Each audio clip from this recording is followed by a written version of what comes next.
Hello, everyone, and welcome to today's SANS webcast, Stack Canaries, Gingerly Sidestepping the Cage.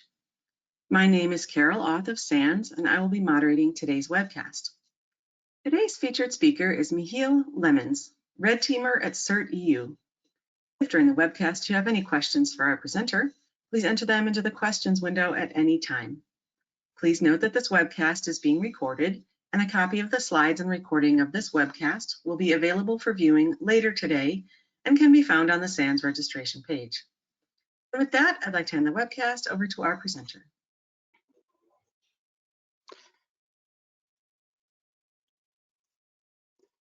Thank you, Carol, for your kind introduction of our webcast today. Welcome to this talk about Stack Canaries, gingerly sidestepping the cage. My name is Michiel Lemmens. Let me unpause the slides for a second so you can see them moving. Yes, they are moving. Wonderful. As Carol already mentioned, my name is Michiel Lemmens. I am based in Brussels, Belgium, where I currently work for CERT EU, which is the cybersecurity provider for the European institutions, bodies, and agencies. I work there in the Red Team, and my daily job consists of conducting penetration tests and red team exercises, offensive operations against the constituents that are part of the European Union institutions, bodies, and agencies. So that means I am active in many different sectors, ranging over aerospace, railway, other transportation sectors, the medical sector. The European Commission is quite a big of our constituents. So I work there as a red teamer and make sure that these institutions can stay safe. And I do that through conducting many offensive operations against these, of course, as always is with red teaming, with their consent. Now, I've worked in security for a little over 10 years now, and I have always had quite an interest in security, cybersecurity, but also security in general. When I started off as a kid, my first computer was a Commodore Amiga, which was quite a cool computer back then. It had its own operating system, and I remember I was, I think, 7 or 8 years old when my parents bought it. And so I started playing around with it and seeing how it works. And I didn't get permission from my father to screw it apart, which I would have loved doing. But surfing around that operating system and trying to look how it works from the perspective of an 8-year-old child is quite cool to live through. I remember it had a flight simulator app that you could like fly an F-18 airplane, like land onto an aircraft carrier. That was quite amazing for me as an 8-year-old. A couple of years later, we bought our first Pentium computer, a Pentium 1, which was an amazing machine. It had 133 megahertz of clock speed, so that was great. Although I wasn't really happy with that, so I overclocked it to 166, which back then was still quite very easy to do with those Pentium computers. They were quite resilient against that. Now, of course, then my major for my college education was already quickly chosen. That would be IT, informatics. I greatly enjoyed that training, and after a couple of years after my training, I started working for a governmental service in a security-related position. I moved a couple of years ago, some time ago, to the red team of CERT EU, where I currently conduct the penetration tests, as I already mentioned. Now, one thing I forgot to mention, and that perhaps drew your attention when you looked at the webcast description, is that I bought my first lockpicking kit when I was 13 years old. And that has always been somewhat a token of how I look at security. You need to test security to make sure it works, which is why the lockpicking kit comes in handy, because you can try out if you can open a lock without the corresponding key. And that is actually how I have always looked at security also back in the days when I did security engineering is, well, let's check if this actually does what we want it to do, right? Let's see if this firewall rule actually blocks this traffic. Let's not believe what our interface tells us. We know if that's true or not. So that's basically a short introduction on myself. You'll find my email address and my Twitter handle there as well. If you have any questions for me, after the webcast, do feel free to send them through email or through Twitter. Of course, during the webcast, you can ask them through chat, and Carol will moderate them at the end to make sure that we can answer a maximum of them within the allotted time slot. And if you're looking at this webcast through the video recording, then, well, happy 2021. And I hope that the pandemic is over and life is back as it used to be, and we're back to normal all. I'm quite getting used to this new now, but I'm also looking forward to doing some traveling and coming out some more and going to restaurants and getting to bars, getting together with friends in bars. That's something that I've been missing quite a lot. But if that's a sacrifice I have to make, it's a small one compared to what some others have to go through. So that's enough about me. Let's dive into the subject of the day, stack canaries, gingerly sidestepping the cage. Now, there will be three main parts to this presentation, webcast, if you will. We'll be spending most time in the last part. But before we start talking about stack canaries, we need to talk a minute about buffer overflows. Now, normally in any training of cybersecurity that deals with buffer overflows, you'll need about 2-3 hours to explain the basic principles in one operating system. And well, it's going to be a hassle to port that into a webcast of 45-50 minutes and then some questions. It's going to be difficult to fit that in, but we'll do a very brief introduction. If you're not familiar with it, then you'll get an idea of what it is. If you're familiar with it, it's a quick refresher on what it is. The second chapter will be the first canaries. Stack canaries were not the first canaries in the world being used in security or safety, as I should say it correctly in this case, and we'll see why. And you'll notice that this will have a sort of a personal touch for me as well. Lastly, our biggest chapter, stack canaries. What are they? The types, the specs, the bypassing and the protecting, all the things that we are here for today. Although I must say that my natural inclination as a red teamer, the protecting feels a bit hard for me, because the better my clients protect themselves, the more hard time I will have in getting into their systems. But then again, the end goal of any red team exercise is to secure clients. It is not to make sure that they get hacked. So the protecting part is very much the red team role and the very existence even of a red team as such. Now we're going to dive into the buffer overflow. I'm going to click on my pointer here so I can have a laser. Wow, cool. I was hoping for a sword of Star Wars, but then again, that's not it. This is a very simple program, and it's a very, very contrived example of how a C program, a simple C program may work. We have a main function that will call another function, ask user, and then have some continuation that we will not bother with, that has been cut out to make it more simple in the example. Then we have this ask user function that has a variable called name of type character of 100 bytes allotted to it. And through the gets method, the gets function, we will read from user input their name, and then we'll do something with it. We'll see this program coming back a couple of times during the presentation. It's sort of the code hanger, if you will, where all the other things are hanged on. So that's going to come back a couple of times. But we'll be focusing for this buffer overflow example on one specific peculiarity and how programs run on x86 systems. If you translate this part here into the assembly variant of that, which is what your compiler will do, it will create machine code, and then we can decompile that and look at it through a debugger. If you load this program up in a compiled version into a debugger, this ask user function call here will correspond to this assembly instruction, call 0x0804-851F, which is the beginning of the ask user function. To be fully complete, but do forgive me, I'm cutting a few corners here for speed benefits. It'll be the function prologue of ask user, which is part of the function itself. But prologues and epilogues we'll be ignoring, otherwise we'll be here until it is dark back there in the US, where most of you will currently be residing. Here in Belgium, it is going dark already. It's just past 4:30. So not to make it a night game, let's ignore a couple of things like prologues. If this call function here is ran, the first thing that will happen is, well, the program needs to know, the CPU needs to know how to return to the rest of the main function. So what will happen is that this return address will be pushed onto the stack this address being the next instruction inside main, which can be a print or whatever, or the exit function even, whatever it'll be, this will be pushed onto the stack. So we have a return pointer to make the program return to.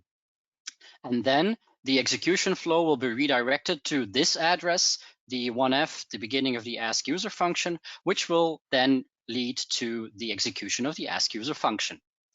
Now, what will happen inside ask user is there is a buffer here of 100 bytes long for the character typed variable of name.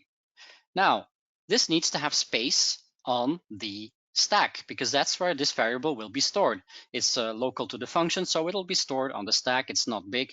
It'll be stored on stack.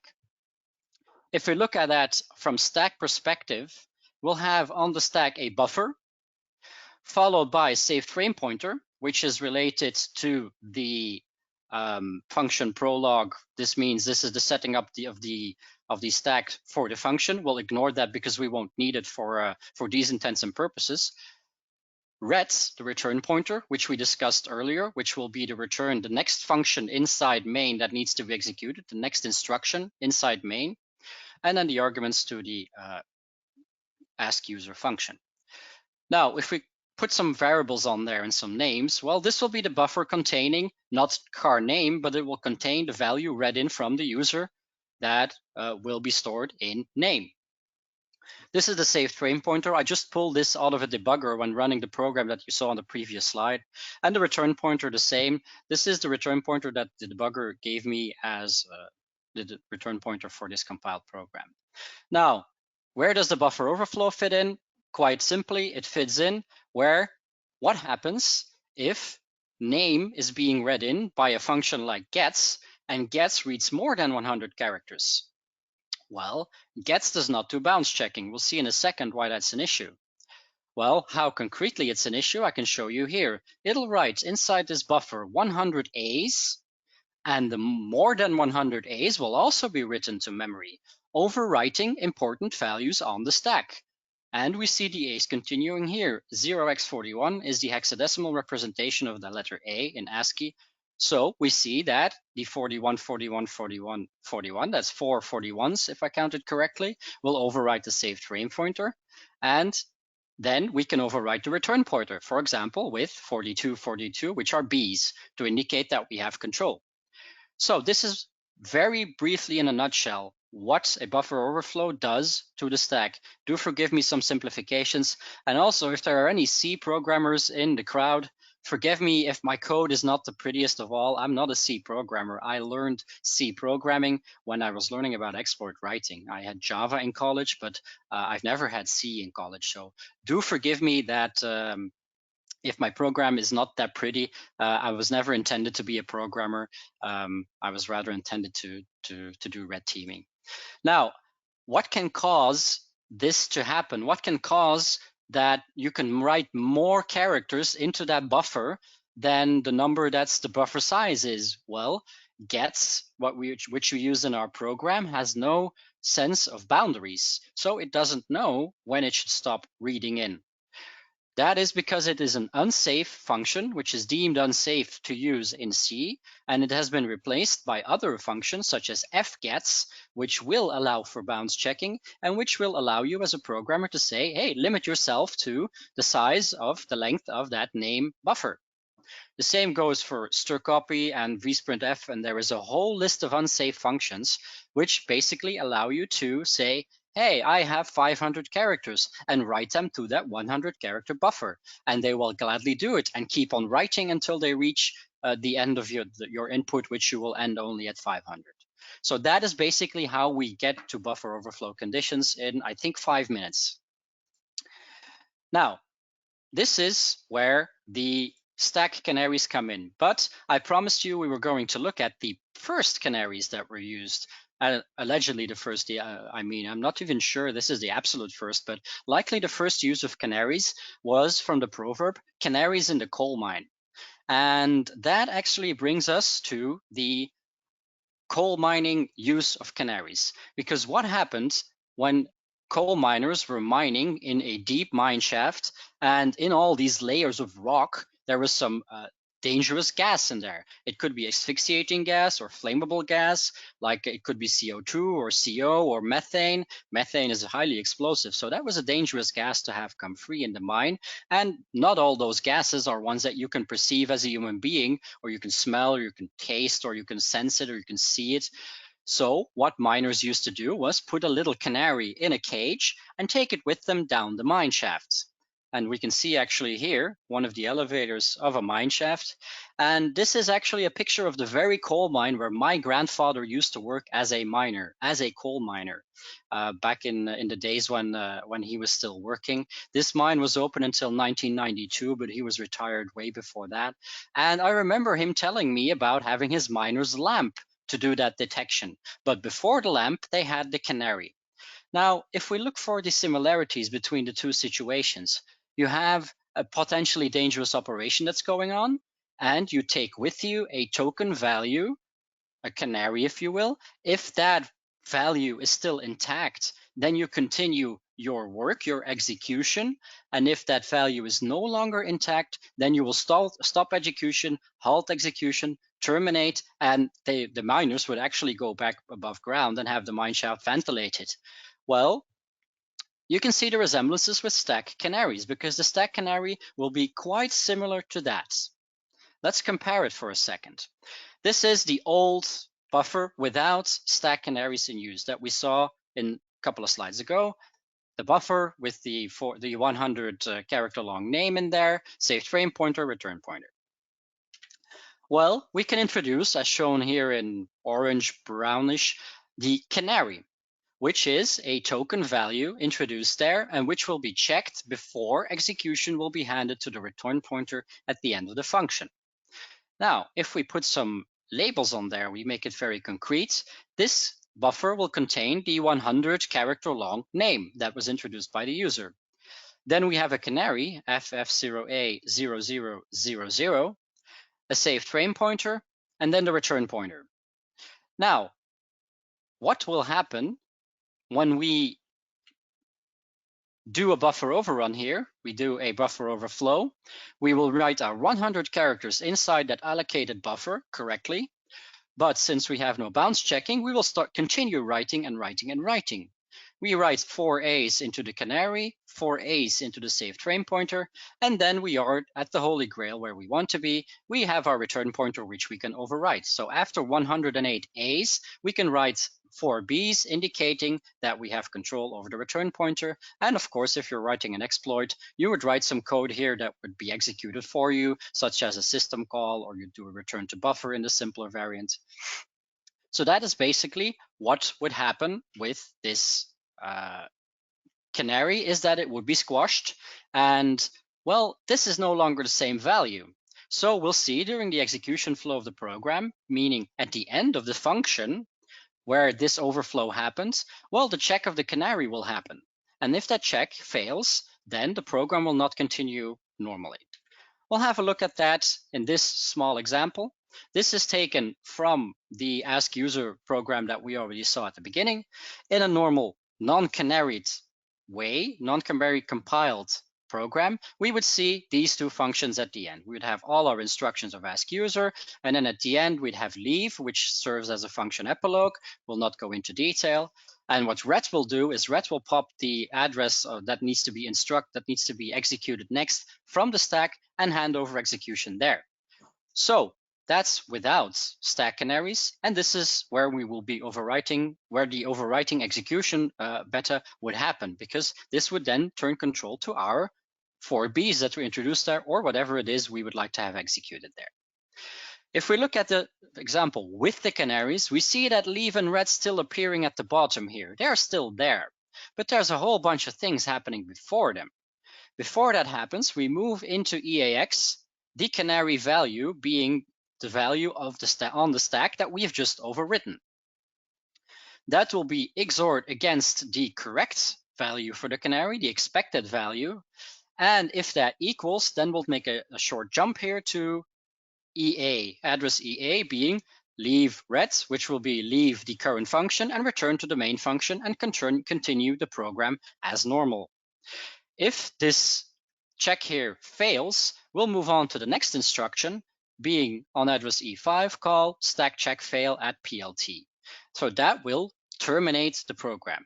Now, the world is nothing without demonstrations. So if all goes well, you can now see my Ubuntu. I see it appearing. Wonderful. Now, I have a small program here, user3 input, which is the one we already saw earlier. It asks me for a name. My name is Michiel. What color is my hat? Gray. Cool gray hat. And then it says something about the ESP. You can ignore that. That's just for reference purposes. That's not important for us. Well, what would happen if we throw too many A's at this? Well, let's see if we can overwrite that canary value. And we can easily pipe input to a program this way. Let's throw 300 at it because we have two buffers to overwrite of 100. Let's throw 300 at it. Let's go crazy. Yeah. Here's the 3 inputs. What does it say? Stack smashing detected. User3 input terminated. So that is the call to the function that we saw earlier, stack check fail at PLT. Well, that will cause the output that we saw here. Stack smashing detected, user3 input terminated. This will terminate effectively the program. So this means that my 300 A's will likely have overwritten the canary that's in use in this program. Now, there are many types of canaries. They are, if you will, somewhat classed from old to new. There was such a principle as a null canary, which were 4 null bytes.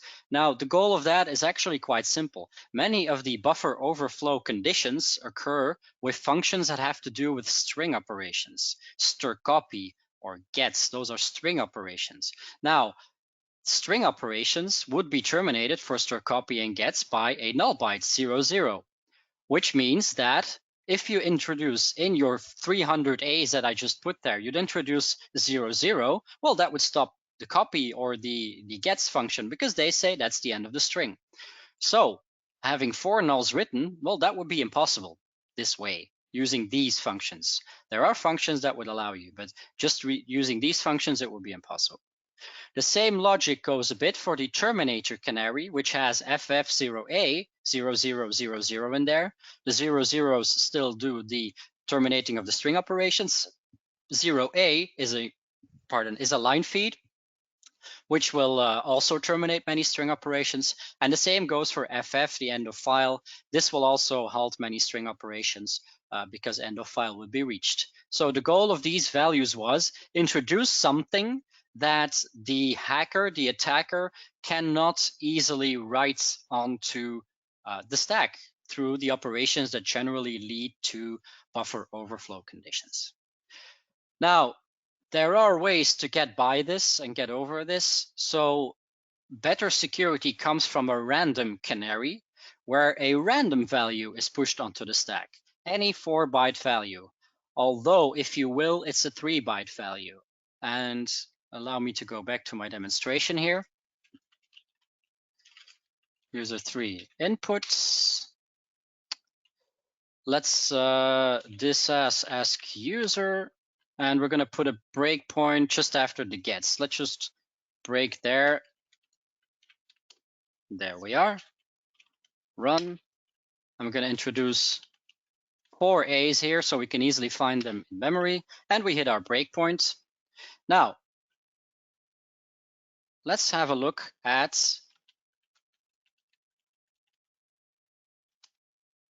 the end of the ask user function, because that is where the check will happen for the cookie. These are the cookie checks that we saw earlier on the slide, right? These are exactly the same.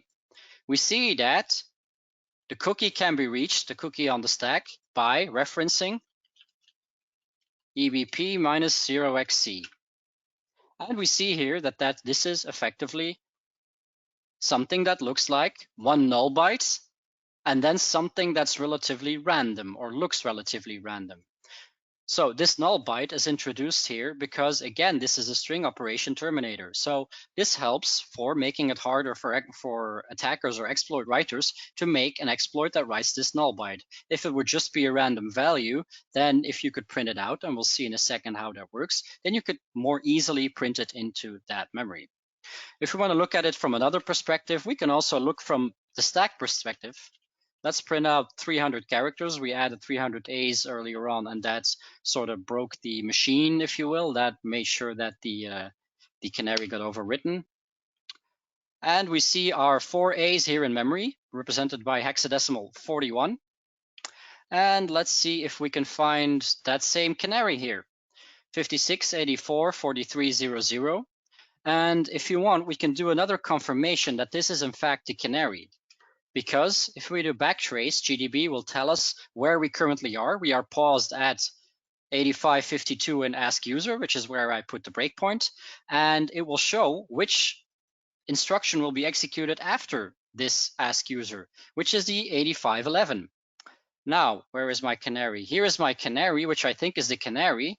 Well, right after it, we find what can be considered our return pointer. We can confirm that through EBP, obviously, but we see it here. We see here likely the saved frame pointer, and we see our canary here. So if we write enough A's, we will overwrite that canary. We have to write all the way down here. We'll overwrite the canary. Okay, now random XOR canary, that is quite the same, except that it's not.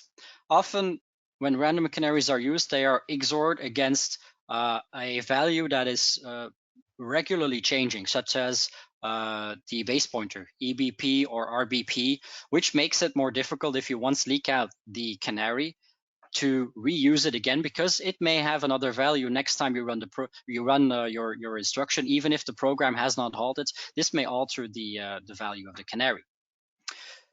Now x64 has 8 bytes of canary, which actually is 7 bytes.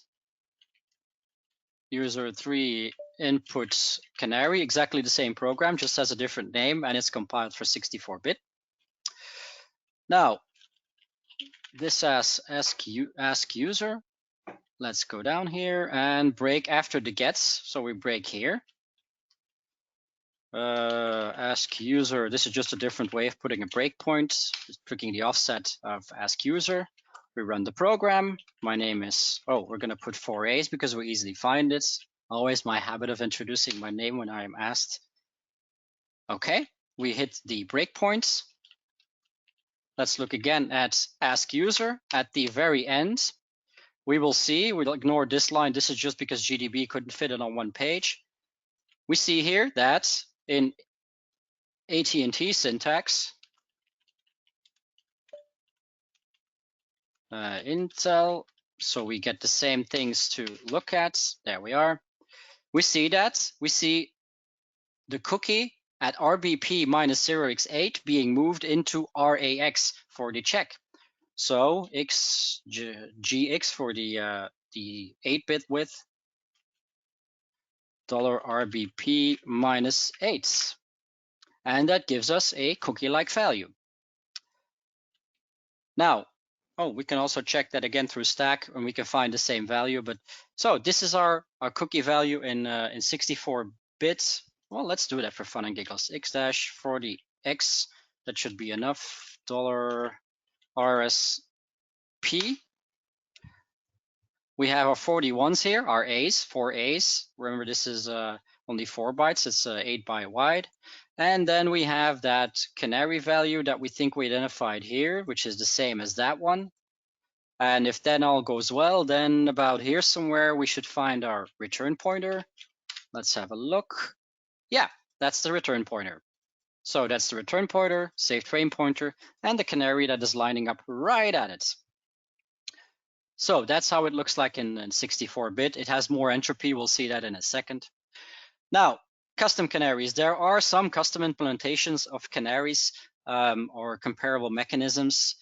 They should always be correctly inspected. You should have a look at those, because it's perhaps sort of like writing your own crypto implementation or even your own crypto algorithm. That is something that may well be dangerous, because is it done correctly? Is it done efficiently?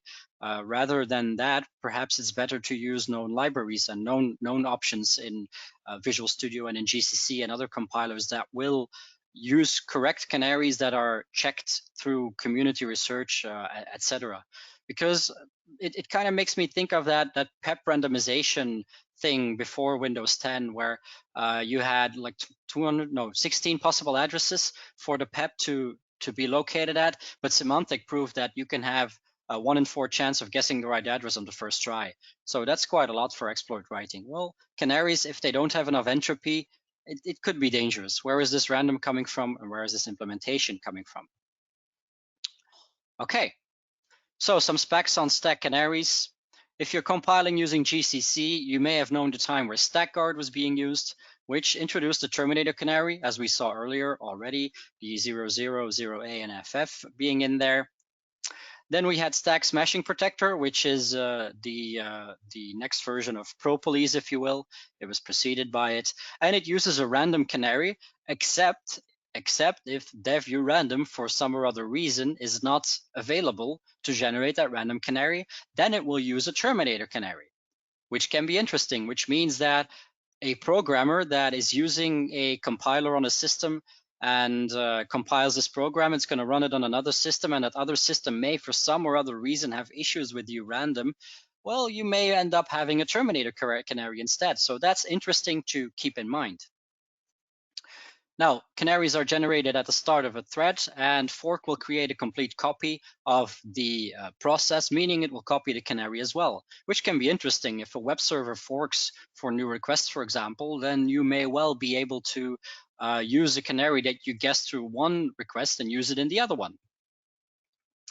Now, when does GCC add these? Not on all function calls. That would be way too much consuming of resources.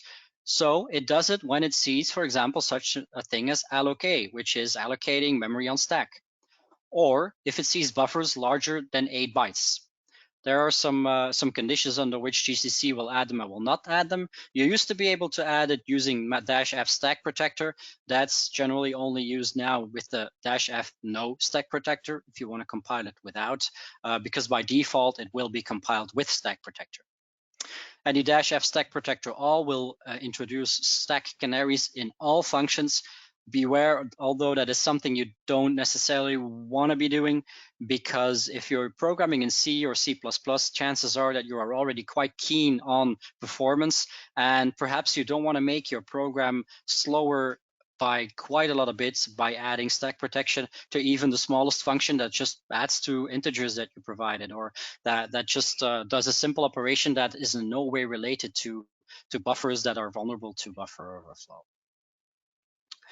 Mind you, though, that many buffer overflows exploits will not take advantage of necessarily the first function they meet. Not the first string operation they meet is necessarily going to be overflowable. But imagine the program that we're writing now. You read in that name and you pass it along to a function who passes it to another function and a structure and whatnot. Well, that can become quite a maze of all functions related. And well, there may still be deep down there an operation or a function that you didn't consider to be vulnerable to buffer overflows, but that still is, because way back you used some user input for it. So, but -f stack protector all is not the solution to that. Good knowledge of your program and understanding of your program, that is the way to deal with that. If we move to Visual Studio, the GS flag was available since 2003 version of Visual Studio, and it has been on by default since Visual Studio 2005. And Visual Studio will allocate or will introduce a stack canary, which they call security cookies, but that's Microsoft's habit of having own terms for it. The stack canaries is the same principle. Buffers larger than 4 bytes and that are not a pointer, and structures larger than 8 bytes that do not contain a pointer. The cookie here, the canary cookie, is generated upon start of an exe or of a DLL of the executable.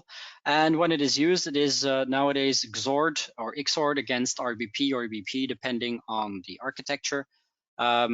So making it a bit more difficult to using leaked canaries. And well, as we see with GCC, there are limitations as to when they are introduced, which means that the compiler is susceptible to missing opportunities where they should have been introduced. It's not a silver bullet solution to all our problems. And one of the issues, for example, is that it does not introduce a canary if an object contains both a vulnerable buffer and a vtable, for example, which means that you may still be able to do overrides in there without canaries being present. Now, the question is, how do we bypass these? And there are a couple of ways of doing that. One of the most documented ways is a leak and reuse, where if you have a vulnerability in a program that allows you to access that program's memory, then perhaps you can leak that cookie out, that security cookie or that canary. And if you know what the value is, well, it's only changed at a new rerun of the program. So perhaps you can just reuse it and exploit the program that way if you are not necessarily running the program over and over again, if you stay in the program itself. Now, that can be through format string vulnerability, for example, or a read without bounds checks.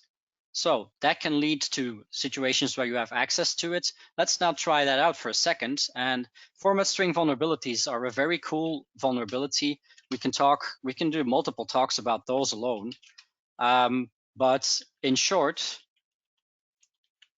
3 inputs. What we will be doing is introducing format string operands into the input that we give.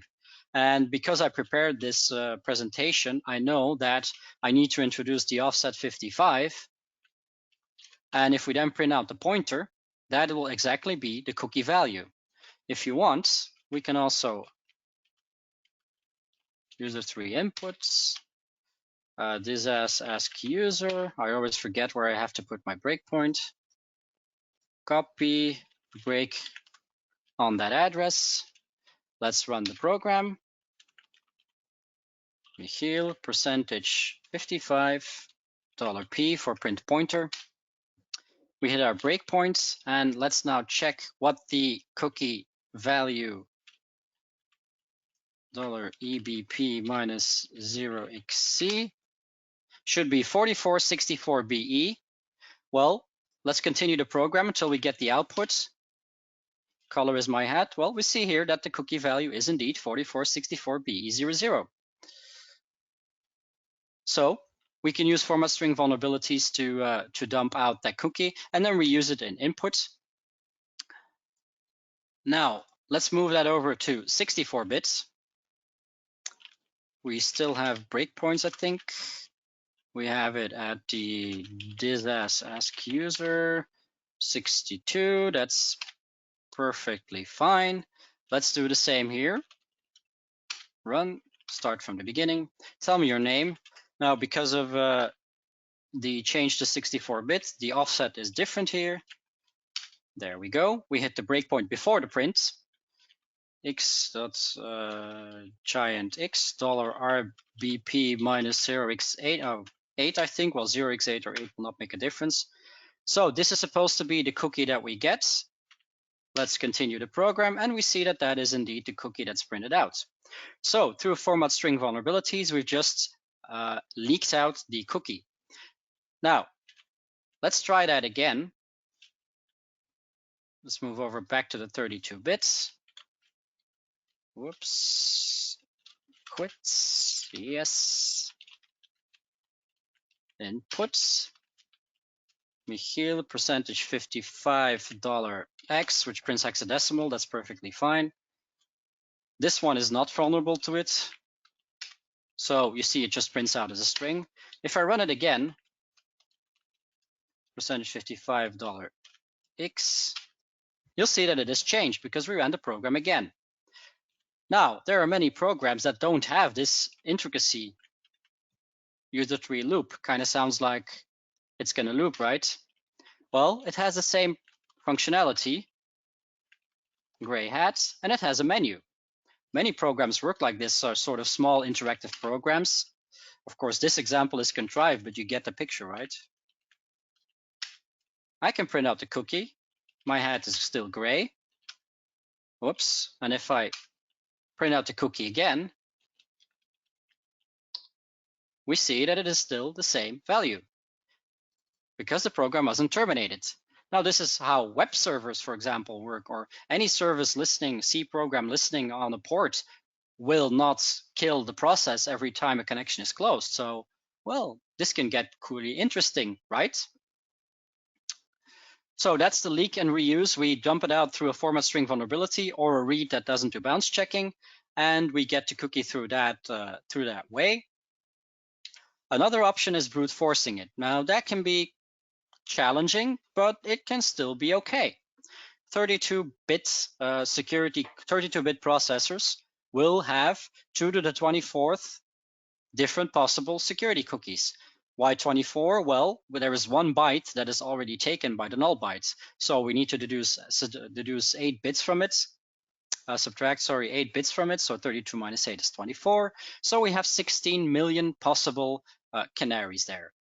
Well, we can just introduce a value, a random value that we choose, and have 16 million tries.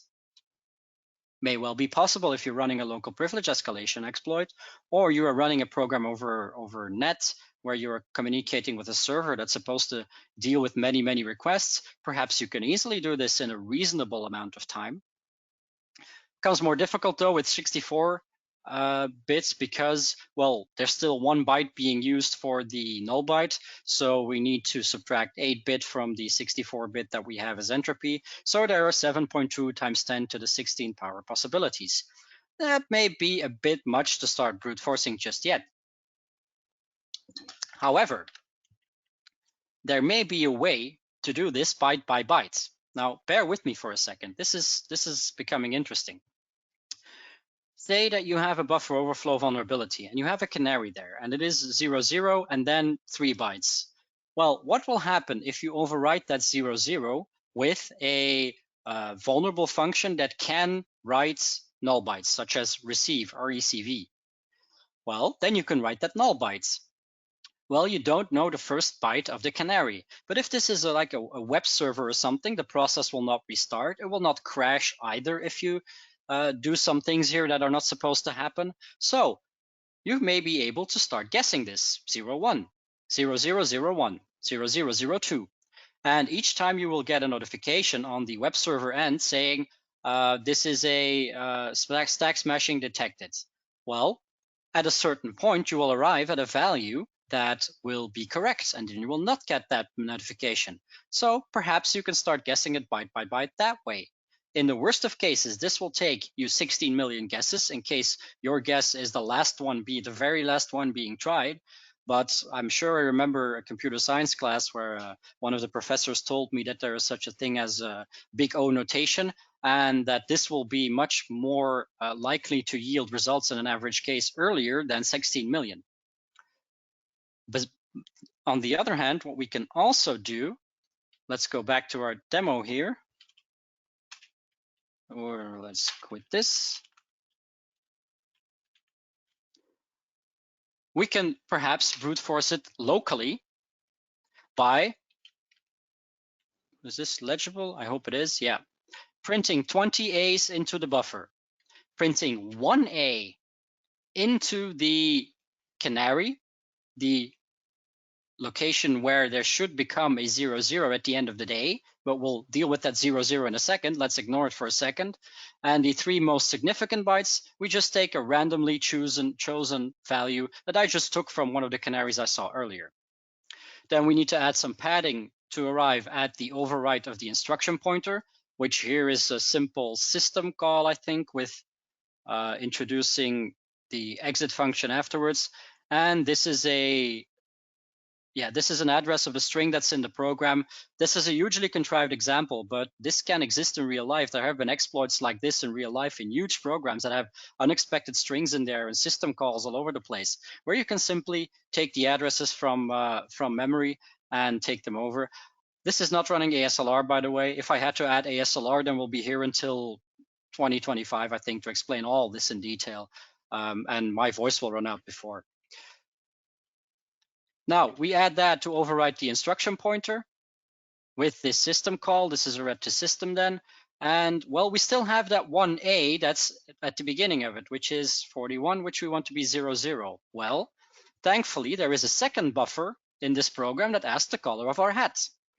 Well, if we can overrun that buffer and make it run right up to the beginning of the canary, but not overwriting the first character of the canary, what will happen by that system call to get, or that call to gets, it will see an end of a string, it'll place a null byte because that's the end of a string. So it will place the null byte for us. So remember I said like 20 minutes ago that you cannot write null bytes with strcpy or with gets? Well, you can because you will, because it does. It will write that null byte for you because that's how it terminates the string. Now we run that into the user3, that's exploit program. I modified that a bit to make sure it works. By the way, we will not see this running as an exploit because it takes too long, because this is a low resource VM, but it's for demo purposes. If the exit code of the previous command is 134, which will represent stack smashing error, then we know it's stack smashing, and any other error is something we're interested in. And then run this through a loop and do this a bunch of times. And let's make my machine smoke and starting to run this exploit. And we see I gave this very little resources because I want you to be able to hear me and see me and not see this machine fly in this stack smashing attack through brute force. But you get the picture. If you can do this on a local machine, well, you can have, and you have some time, you can well get some cool results out of that. So if you can do this byte by byte, then it'll be quicker. But if you can do it with brute force locally on 32-bit, you may still well be very successful.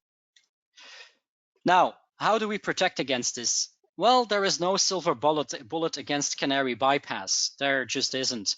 Canaries are will always be leakable through format string vulnerabilities and other memory leak vulnerabilities. That's just the way that it'll be. So they're a good control, but they're not an absolute control. Well, the most difficult ones to defeat, the random XORed one against a time unique value, if that can be against the get tick count or something, that's going to be hugely adding huge amounts of entropy to this cookie that's being placed there. And that'll be very difficult to then first leak it out, and then in the second run of the same function, reuse that cookie. That's going to be very difficult. But that's more of a management question. That's more a bit of a meta perspective. If you're deciding on parameters of a project and scope of a project and technology of a project, well, you can start asking yourself if you need to write this project in a language that has you do the memory management, because languages that will do your memory management for you are not free from buffer overflow attacks.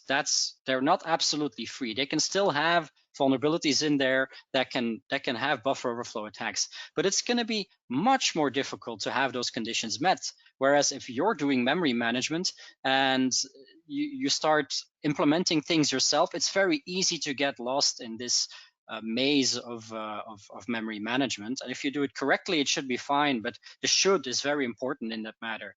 And C and C++ are hugely interesting programming languages. They're hugely performant, and they're very, very handy to make things work on a very, very low level in your computer. But for some projects, perhaps you don't need that. If you're writing a web server, yes, you will need this because you need good memory. You need to have good performance. So you'll need likely to have this in C or C++ to get that performance. If you're writing something that will rename a couple of files and it'll run on people's workstations, perhaps a C# program will be good, or a Python one. Perhaps that's the way to avoid using languages that add complexity that you may not need for your project. It's rather the right tool for the right job question. Now, a good way to protect if you are programming in C, which is, by the way, a wonderful language. I've learned it some time ago, but it's a great, cool language. I really love it. It's cool. But don't use these unsafe functions in there. Don't use gets, don't use strcpy, don't use vsprintf. And actually, I can do my last demo of the day, and I'll kill this here because it's smoking my computer. Let's compile this user3 input.c -o demo. And I've used gets in here and strcpy, I think, and see how much the compiler will scream at me. Warning, conflicting, that's likely because I suck at programming in C. But format string gets is dangerous and should not be used. Well, it says that for a reason, and I always click through all those warning things until I didn't click through them and started reading them. And this is something we we should actually be wary of. Don't use these unsafe functions. And if you look at programs today and look at their import address table, you still see many times where this is still used. This is not the safest thing to use, so perhaps we should stop doing this. This feels like the same thing we say with patching, like number one, patch your systems. Number two, seriously patch your systems. Don't use those unsafe functions. If you have a real good reason to use them, and I'm not a C programmer, so I would be very badly placed to say you never need them. But if you really need them, then be very considerate of how they work and what they do. And keep in mind, that's like driving a big, powerful Ferrari and turning all electronic driver aids off. If you're a good driver, that's going to be perfectly fine. If you're not the best of driver, then perhaps that's a dangerous thing. So if you're unsure, use the safe ones. This brings us to the second to last slide of my webcast today. Of course, I didn't learn this all by myself. I am standing on the shoulders of giants here. I'm a dwarf standing on the shoulders of giants, if you will. Some of the who's, but this is not a limited list, are mentioned here on this slide. There are a couple of very cool resources in there, so do feel free to consult them and for further reading. Now, these are my contact details. I'll just finish by saying that if you have any questions about today's webcast, do feel free to ask them in the chat, and Carol will be moderating them in a second. If you have any questions afterwards, do send me an email or ping me on Twitter. And if you're watching this through the video recording of it, well, I hope life is back to normal as it was. So, Carol, I'll now hand back the reins to you for the moderation of the questions. All right, thanks for that great presentation. We do have one question ready for the Q&A, but as Michel said, please enter them into the questions window if you have any. This one asks, can you please explain the format of input you are giving for the format string exploit? Yeah, okay, I'll try to do that in a couple of seconds. Because I wouldn't want, we can talk hours about this. Allow me to show you nano/user3 input. Oh, not slash, sorry. User3 input.c. So how format strings should work or should be used is like this. You want to print something that a user gave you, like hats. You can see it, right? Yeah. You want to print hats. The user gave you hats. You should use it like this, where you do cool and then %s, which is a placeholder for the string that's going to be printed. S indicates a string and the % sign is the placeholder sign, if you will. And then you add at the back, you add hat and you say add that as a string. And as we saw in the demo, and I can do it quickly in a new terminal so I can switch between the two. Canaries, user3 input. My name is Michiel and my color hat is gray. And now if I start inputting here the % sign myself, well, in this case, it's going to be fine because printf can handle this because it is used correctly with the %s in it and the hat at the end, the variable that's supposed to be added in the end. I can try printing out things here, but it'll just print a %s. Whereas if it is badly used, it is used like this. The input from the user that's read into name is not being sanitized. No checking is being done if % signs are in there. If they're in there, they should be escaped or deleted or whatever it needs to be done to make sure they're no longer in there. Because if you print it like this, then printf name, what you'll get is %s, what we saw earlier. It'll start printing out memory. Now, this is likely something that's not printable as string, but if we try it again and we do a %x to print as hexadecimal, well, it's apparently an address that's there likely, and it looks like it's an address. If we use the %p, we can print out pointers, which will be somewhat the same as hex, but not really. It'll add the 0x in front of it to make sure that you have padding as well. If it's like just FA0, it'll add the padding of the zeros as well. So that's in very brief how those format string vulnerabilities can be exploited by just adding %p into strings and seeing if you see any hexadecimal values popping up. I hope that answered your question. All right, thank you. This next one asks, it says, Michiel said he can see the use of unsafe functions in the IAT. Where or how would I see gets, for example, when triaging a program for such unsafe functions? Yeah, well, if you start looking at the PE headers, you'll see the import address table, and you'll start seeing the imports that are being done, and then you see that strcpy is in there, for example. And for those of you who have taken the Sec 660 class, there's a cool Python tool in there to inspect those PE file headers.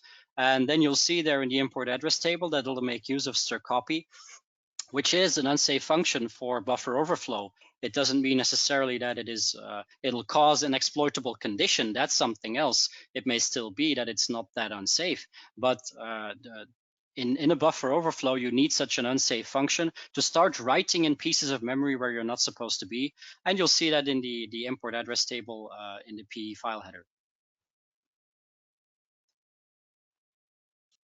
All right, that's all the questions we've had submitted. Thank you so much, Michiel, for your great presentation, which helps bring this content to the SANS community.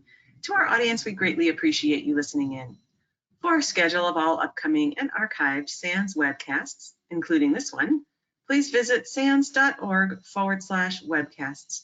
Until next time, take care, and we hope to have you back again for the next SANS webcast.